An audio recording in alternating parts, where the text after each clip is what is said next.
खुलुमबाय digital education चेनेलाव बयनिसिमबो अननाय आरो सिबिनाय थाबाय।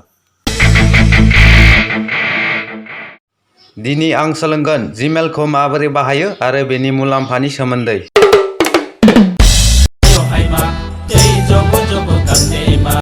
नोंथांमोना बे टिप्सखौ सोलोंना ला जाहाथे रावनिबो सेराव आखाइ फोलावनाङा। अब्ला नोंथांमोना चेनेलखौ साबस्क्राइब खालाम, लाइक खालाम, शेयार।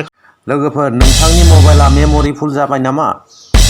बिउटिफुल हेन्डसाम फट'फोरखौ मबाइलाव दोनथुमनो जायगा गैला नामा? ना मबाइल गोमानायजों लोगोसे नोंथांनि फट'फोरखौबो गोमालांजानो जिंगासिदों नामा? दोनथुमनो जेबो कम्पिउटार लेपटप गैया नामा? अब्ला जिंगा दासि। मबाइलावबोथ' दोनथुमबाय थानो हाया, गोमायोसो ना डिलेटसो थाङो। गोमानायनिबो जेबो गेरेन्टि गैया। फट' सुना दोननोबो जोंनो थोजासे रां नांगौ। मोनब्लाबो सुनानै दोनफ्लाङा। सुना दोनब्लाबो फट'आ गोबावजों जलिलाङो। अब्ला मा खालामनो? बेयाव रांबो नाङा, फट'बो सुनाङा, गोमाना थाङा, फट'खौबो लाथाबबाय थानाङा, ना फट'आनो जलियो। अब्ला बियो मा? बेयाव फट'ल' नङा, अल डकुमेन्ट्स, कलेज स्कुलनि गासै डकुमेन्ट्सखौनो जोङो स्केन खालामनानै इयाव दोनजागोन। जिथियानो नांगौ जायो अब्लानो जोङो डाउनलड खालामनानै प्रिन्ट आउट खालामनोबो हागौ। हमदांनो हादोंना नोंथांमोना? टिप्सआ खामानियाव फैबा मोनसे लाइक होदो। बे जीमेलखौ सोलोंनायाव स्पेसियेलि लाब जागोन फोरोंगिरि, सार्भिस हल्डार, स्टुडेन्ट आरो लाइमोन सेंग्रा सिख्लाफोरा। रोंखानायफोराबो आयदाखौ लानो हागोन। फरायसुलिफोरा मेट्रिक, कलेज पास जानायनि जिखिनि अरिजिनेल डकुमेन्ट्स दोङो बेफोरखौ स्केनिं खालामनानै जीमेलाव सेन्ड खालामनानै दोनहरजायो। अब्लानिया मेम'रि पेन ड्राइभबो बायनांला। फारसेथिं निजिनि रमान्टिक फट'फोरखौ आपल'ड खालामनानै दोननो हायो। आरो फोरोंगिरि, सार्भिस हल्डारफोरा माबा मोनसे मेसेज सोरनोब्ला डकुमेन्ट्स फथायनो गोनां जायोब्ला बे जीमेलाव स्केन खालामनानै फथाय जायो। आरो बे खामानिया अफिसियेल खामानियावबो जोबोद बानजायथाव। अब्ला हमनो हाबाय जानांगौ, बेखौ जोङो जीमेल होननानै बुंनाय जायो।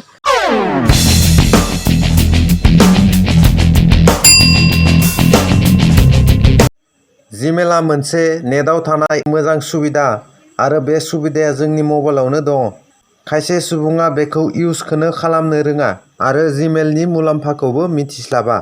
खायसेया बेखौ अपेनबो खालामनो रोङा एबा सालायनोनो रोङा। इन्टारनेट बाहायनायाव आरो फर्म फिलआप खालामनायाव, जब एप्लाइ खालामनायाव जोंनो भटार कार्ड एबा पान कार्डनि समान गोनांथि जाना फैयो।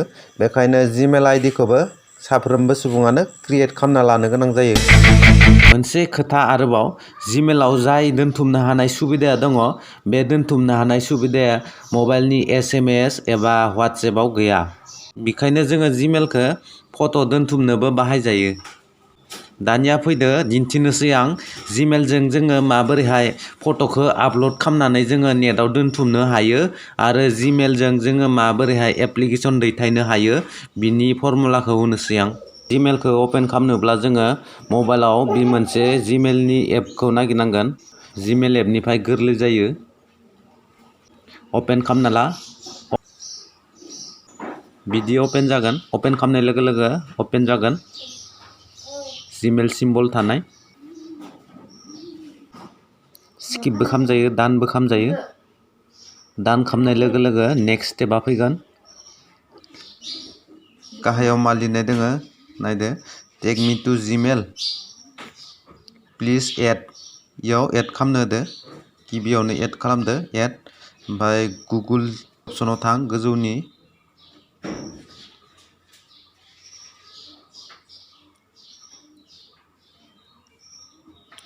गुगोलाव क्लिक खालामनाय लोगो लोगो चेकिं इनफरमेसन लडिं जाबाय दोङो।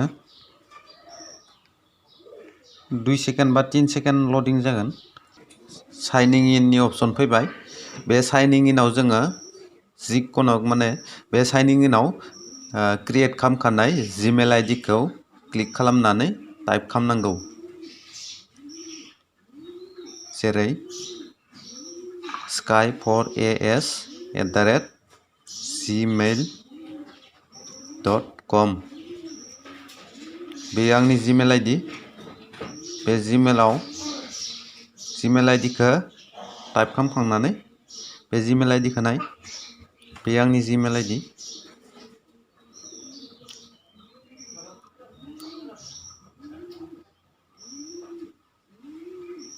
जिमेल आइडिखौ टाइप खालामखांनानै गाहायाव नेक्स्ट बुटनाव क्लिक खालामनांगौ। नेक्स्ट बुटनाव क्लिक खालामनाय लोगो लोगो एन्टार इउर पासवर्ड होननाय फैगोन। बेयाव नोङो पासवर्डखौ होनांगौ। जिमेलजों मोनसे पासवर्ड थायो। पासवर्डखौ टाइप खालामखांनायनि उनाव जोङो नेक्स्टखौ मारिनांगौ।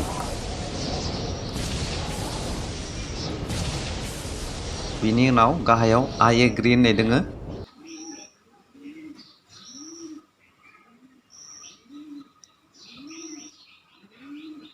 आइ एग्रिखौ जेब्ला क्लिक खालामगोन जोङो चेकिं इनफरमेसन फैगोन।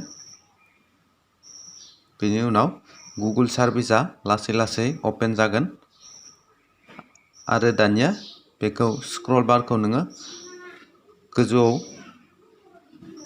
लांनानै एक्सेप्ट होननाय मोनसे फैगोन। बे एक्सेप्टआव क्लिक खालामनांगौ।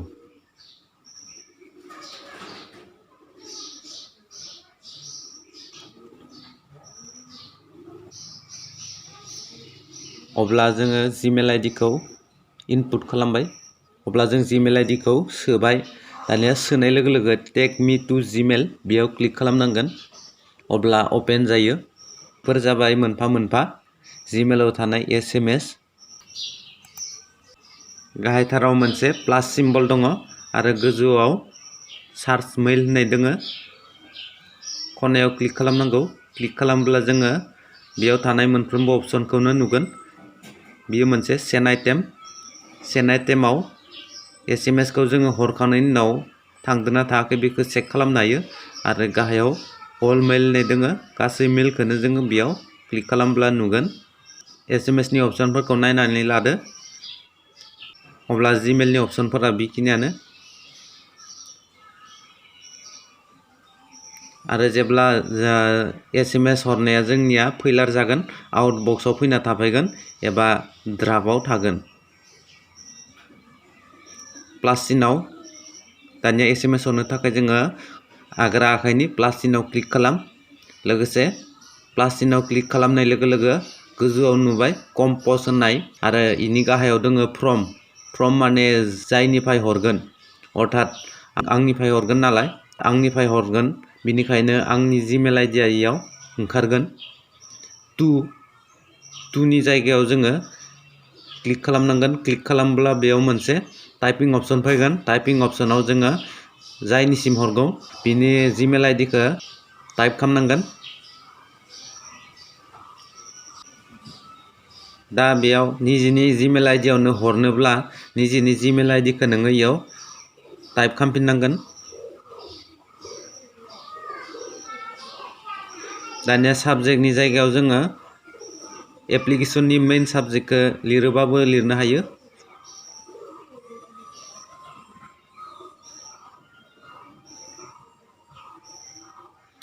एप्लिकेसन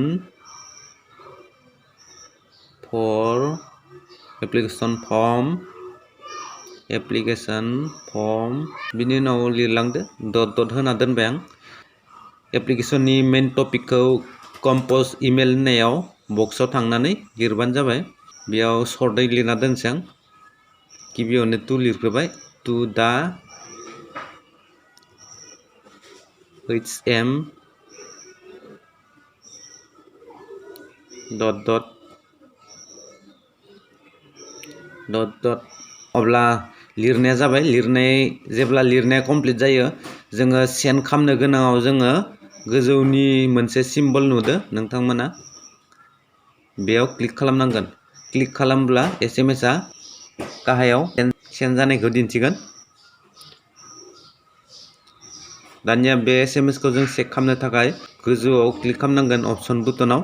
अपसनाव क्लिक खालामनानै जोङो सेन्ड जादोंना जायाखै बेखौ खनसे सेन्ड बक्सआव थांनानै चेक खालामनो हायो। दानिया नायदो गोजौआव सेन्ड जाबाय। दानिया नायबावदो इमेज एबा डकुमेन्ट्सखौ जोङो फिन पठायबावनोब्ला जोङो बे एखे अपसनावनो थांनांगोन। गाहायनि प्लास सिम्बलाव थांनांगोन आरो प्लास सिम्बलाव क्लिक खालामनांगोन। प्लास सिम्बलाव क्लिक खालामनाय लोगो लोगो जायनो हरगोन बिनि जिमेल आइडिखौ जोङो टाइप खालामबानो जाबाय। टाइप खालामखांनायनि उनाव गोजौआव मोनसे सिम्बल नुदो बे मोनसे सिम्बलाव जोङो जेब्ला क्लिक खालामगोन एटाच फाइल होननाय मोनसे ओंखारबोगोन बेखौ नाय बे एटाच फाइलाव जोङो खनसेबाव क्लिक खालामनांगोन एटाच फाइलाव क्लिक खालामनाय लोगो लोगो डाइरेक्ट मेम'रियाव मोनहैखायो मबाइल मेम'रियाव मोनहैखायो मबाइल मेम'रियाव जोङो फट'खौ सार्च खालामनो गोनां जायो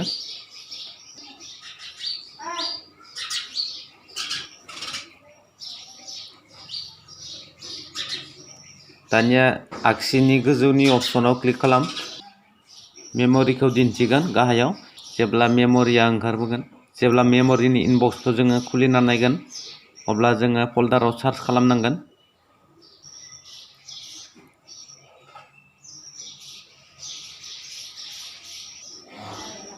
सार्च खालामनायनि उनाव इमेज थानाय फट'खौ अपेन खालामबानो जाबाय लोगोसे जाय फट'खौ जोङो हरगोन बे फट'फोरखौ जोङो सिलेक्सन खालामनांगोन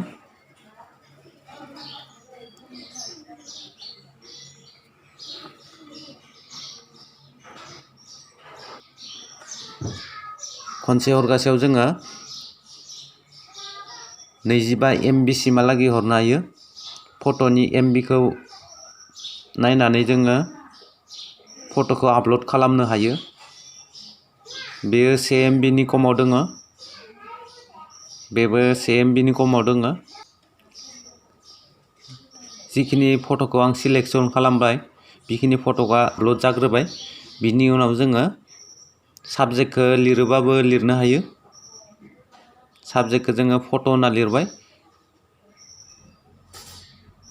लिरनायनि उनाव जोङो एन्टारखौ मारिनांगोन अब्ला गाहायाव सेन्डिं अपसना नुजानाय लोगो लोगो जों मिथिना मोनसिगोन सेन्ड जानायखौ दान्दिसे उनाव इनबक्सआव फैसिगोन दानिया नायदो इनबक्सआव फट'आ फैना थाफैबाय निजिनि जिमेलावनो हरदोंमोन जेब्ला निजिनि जिमेलावनो हरनायखाय निजिनि जिमेलावनो फैफिनबाय गासै फट'आनो क्लियारैनो सेन्ड जाबाय आरो जों बेयाव गोजौनि अपसनाव थांनानै क्लिक खालामब्लाबो नुगोन सेन्ड जानाय फट'फोरखौ गोजौआव नुदों अब्ला बुजिबाय जानांगौ गासै लोगोफोरा जिमेलखौ माबोरै जोङो मोजां खामानियाव बाहायनो हायो आरो लोगोसे जिमेलनि बाहायनाय आदब खायदाखौबो दिन्थिजोब्बाय अब्ला बेखिनियानो लोगोफोर साबायखर थाबाय लोगोफोर आसा खालामो नोंथांमोना मुलाम्फा मोनदों अन्नानै साबस्क्राइब खालाम आरो बेल नटिफिकेसनखौबो क्लिक खालाम जाहाथे गोदान गोदान आदब खायदानि खौरांखौ एबा भिडिअखौ नोंथांमोना जेन नुयो गोजोन्थों।